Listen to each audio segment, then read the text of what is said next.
Yo, what's up, guys? Day 10 in our Ecclesiastes series. So today it looks like we have about 20 verses. We're going to go ahead and just get straight into it. Actually, let's go ahead and do a quick prayer.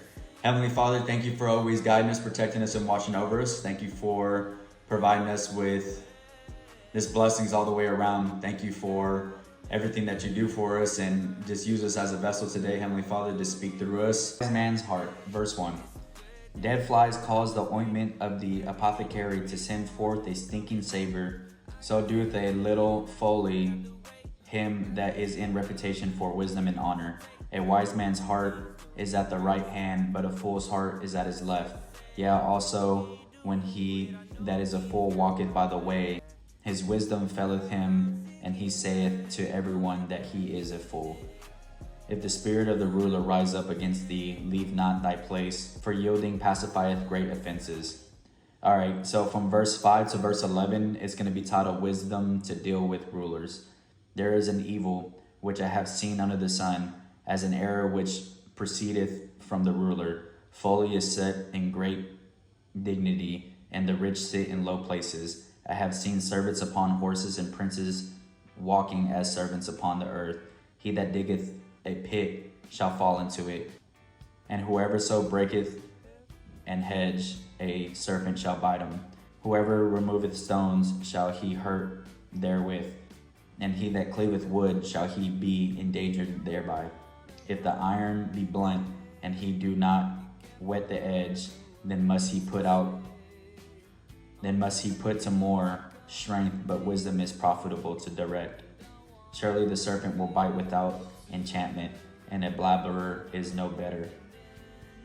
Alrighty, guys, and then from verses 12 to verse 15, it's going to be titled Gracious Words of a Wise Man. The words of a wise man's mouth are gracious, but the lips of a fool will swallow him up. The beginning of the words of his mouth is foolishness, and the end of his talk is mischievous madness. A fool also is full of words, and man cannot tell what shall be, and what shall be after him. Who can tell him? The laborer of the foolish weareth every one of them, because he knoweth not how to go to the city. Alrighty, guys, and then the rest of the verses from verse 16 to verse 20 is going to be titled Curse Not the King. Verse 16. Woe to thee, O land, when thy king is a child, and thy princes eat in the morning. Blessed art thou, O land, when the king is the son of nobles, and thy princes eat in due season for strength and not for drunkenness. By much slothfulness the building decayeth, and through idleness of the hands of the house droppeth through. A feast is made for laughter, and wine maketh merry, but money answereth all things. Curse not the king, no, not in thy thought, and curse not the rich in thy bedchamber. The air shall carry the voice, and that which hath wings shall tell the matter. Alrighty, and let's just get straight into it. You already know what we're going to do. We're going to go ahead and read the NIV chapter 10 as well. Alright, so as dead flies give perfume a bad smell, so a lady folly outweighs wisdom and honor. The heart of the wise inclines to the right, but the heart of the fool to the left. Even as fools walk along the road, they lack sense and show everyone how stupid they are. If a ruler's anger raises against you, do not leave your post. Calmness can lay great offense to the rest. There is an evil I have seen under the sun, the sort of error that arises from a ruler. Fools that are put into many high positions, while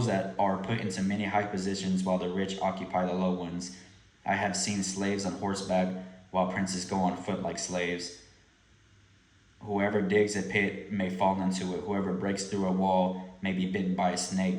Whoever quarries stones may be injured by them. Whoever splits logs may be endangered by them. If the axe is dull and the edge is unsharpened, more strength is needed, but the skill will bring success. If a snake bites before it is charmed, the charmer receives no fee. Words from the mouth of the wise are gracious, but the fools are consumed by their own lips. At the beginning their words are folly, at the end they are wicked madness, and fools multiply words. No one knows what is coming. Who can tell someone else what will happen after them? The toil of fools wearies them. They do not know the way to town. Woe to the land whose king was a servant and whose princes feast in the morning. Blessed is the land whose king is of noble birth and whose princes eat at a proper time for strength and not for drunkenness. Though laziness, the rafters sag because the idle hands, the house leaks. A feast is made for laughter, wine makes them merry, and money is the answer for everything. Do not reveal the king even in your thoughts, or curse the rich in your bedroom, because a bird in the sky may carry your words, and a bird on the wing may report what you say. Alrighty guys, if you stayed this long, thank you very much. God bless you. Stay tuned for tomorrow, Ecclesiastes 11. Yes sir, peace.